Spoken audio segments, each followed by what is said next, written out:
जय श्री कृष्णा। प्रिय दर्शकों, आप सभी का स्वागत है हमारे इस YouTube चैनल पर। दर्शकों, फिजिक्स के अंदर आप लोगों ने चौथे आयाम के बारे में, फोर्थ डायमेंशन के बारे में जरूर सुना होगा। अल्बर्ट आइंस्टाइन, उन्होंने इसके संदर्भ में भी बहुत कुछ कहा है, लिखा है। साइंस के स्टूडेंट जानते भी हैं। लेकिन हमारे वैदिक संस्कृति के अंदर कर्मों के फल को भी बहुत महत्वपूर्ण बताया गया है और कर्म का सिद्धांत यह भी हमारे शास्त्रों में दिया गया है। अब आज के इस वीडियो के अंदर मैं आपको वही बताने का प्रयास कर रहा हूं कि कैसे वैदिक संस्कृति, हमारी पुरातन संस्कृति, हमारे ज्योतिष के सिद्धांत कितनी सटीक तरीके से काम करते हैं, जिसके संदर्भ में आज का वैज्ञानिक अभी तक केवल रिसर्च कर रहा है और प्रैक्टिकल में हम लाखों सालों से उन चीजों को महसूस करते आ रहे हैं। अब मैं आपके सामने तुरंत ही वो बात रखता हूं, वीडियो को ज्यादा लंबा नहीं करते हैं। एक छोटा सा प्रयोग यहां पर किया गया कि यदि मान लीजिए एक बच्चा है और वो बॉल से खेल रहा है। अक्सर आप देखते हैं बच्चे बॉल से खेलते हैं, बड़ी बॉल लेकर के यदि बच्चा उसे बार बार इस तरह से उछाल रहा है, धरती पर इस तरह से पटक रहा है। आपने देखा होगा वॉलीबॉल या फुटबॉल को लेकर के भी आप लोग इस तरह से करते हैं।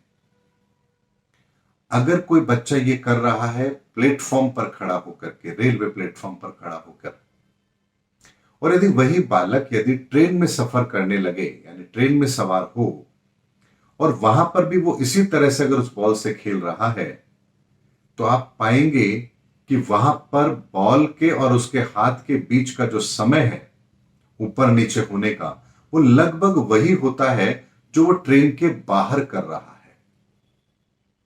अब यहां पर एक बात आती है कि जब ट्रेन भी चल रही है, लगभग 80 की स्पीड से चल रही है, और बालक भी वही खेल खेल रहा है, तो ये बॉल ठीक उसी स्थान पर बार बार ऊपर नीचे क्यों हो रही है, ये आगे पीछे क्यों नहीं हो रही।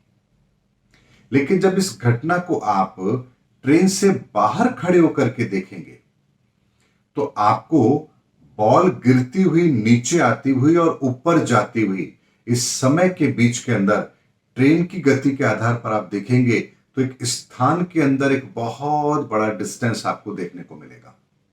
क्योंकि जितनी तेज गति से ट्रेन चल रही है, आपको बॉल की ऊपर और नीचे की स्थिति उसी तरह से आगे पीछे होती हुई नजर आएगी। उम्मीद करता हूं मेरी इस बात को आप समझ पा रहे होंगे।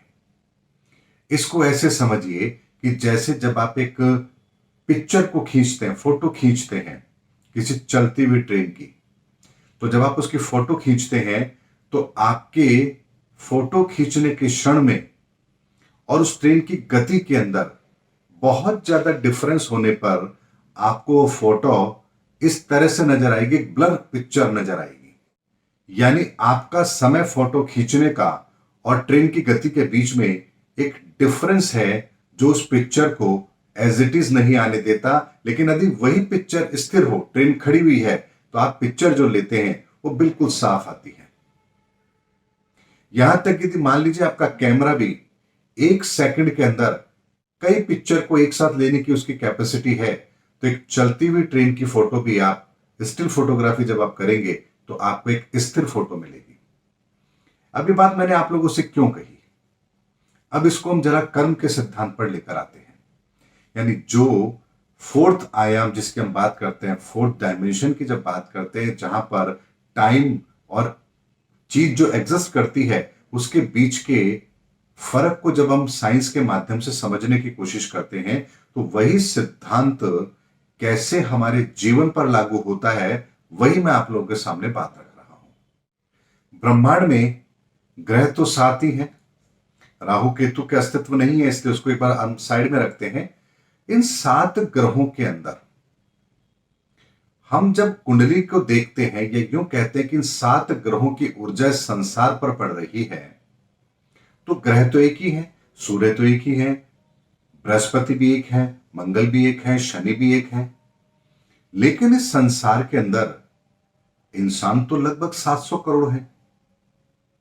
इन 700 करोड़ इंसानों पर एक ही ग्रह, एक ही समय पर अलग अलग तरीके से जीवन के अलग अलग कालखंड में कैसे एक सा प्रभाव देता है, यह बात हमें समझनी पड़ेगी।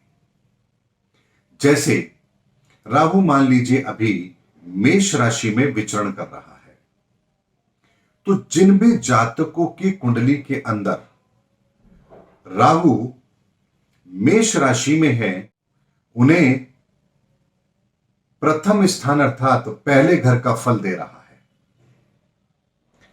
अब राहु जिनके कुंडली में पहले घर में है, वो बच्चा भी हो सकता है, वो बुजुर्ग भी हो सकता है, वो जवान भी हो सकता है, वो स्त्री भी हो सकती है, वो पुरुष भी हो सकता है, वो नास्तिक भी हो सकता है, वो आस्तिक भी हो सकता है, वो गरीब भी हो सकता है, वो अमीर भी हो सकता है, वो राजा भी हो सकता है, वो भिखारी भी हो सकता है, वो साइंटिस्ट भी हो सकता है, यानी व्यक्ति तो कोई भी हो सकता है। फिर एक ही राहु, या यूं कह लीजिए कि एक ही ग्रह कैसे व्यक्ति के जीवन पर एक स्थायी प्रभाव दे रहा है, इस बात को हम समझते हैं।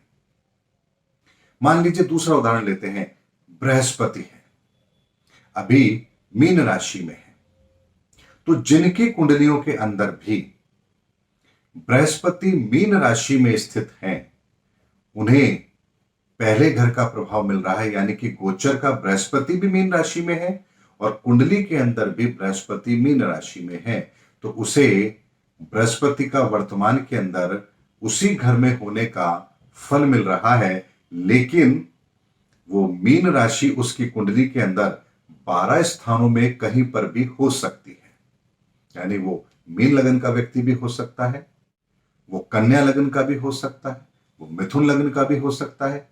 ऐसे में एक ही बृहस्पति एक ही समय पर करोड़ों लोगों की जिंदगी के अंदर कैसे प्रभाव डालेगा, अब इस बात को जोड़ते हैं उसी उदाहरण से जो मैंने आपको पहले दिया।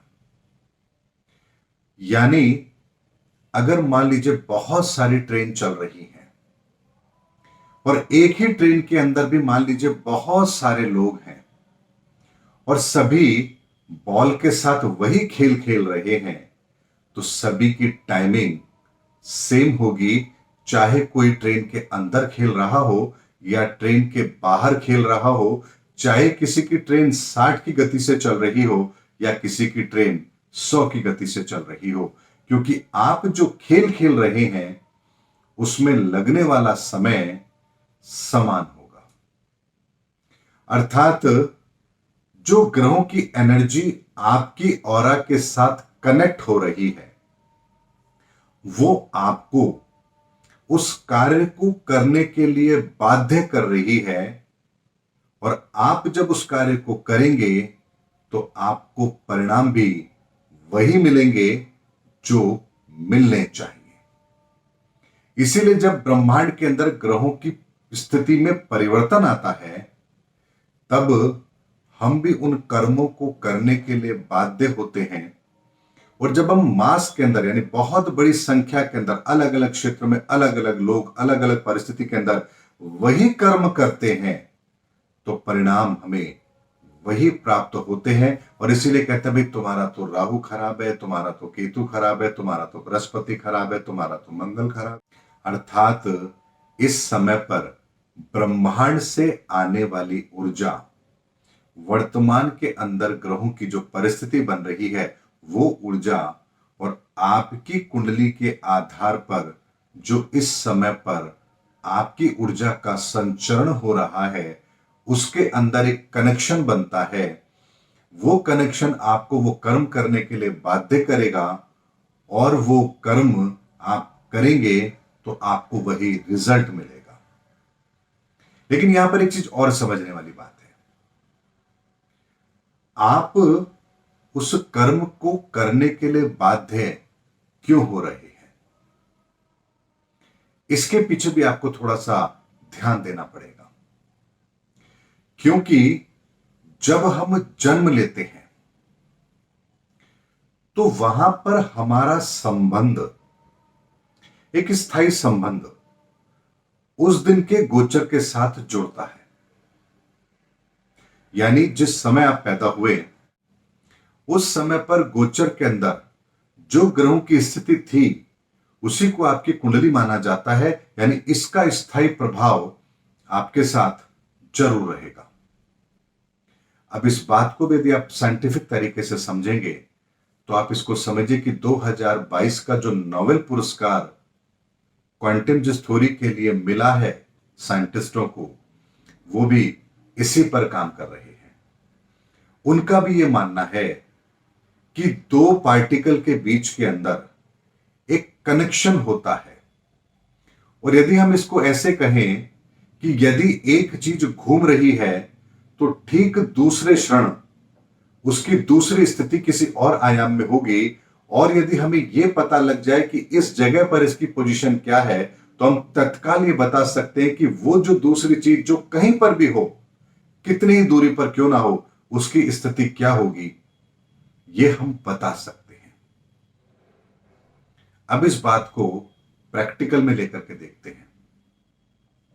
जिस दिन हम पैदा हुए वो एक क्षणिक क्षण था, स्थिति बनी ब्रह्मांड में और ग्रह आगे निकल गए, लेकिन हम पर उसका एक स्थायी प्रभाव पड़ा और हम उसके साथ, उस समय के साथ एक कनेक्टिविटी बनाए हुए हैं और एक स्थायी प्रभाव हमारे जीवन पर पड़ रहा है।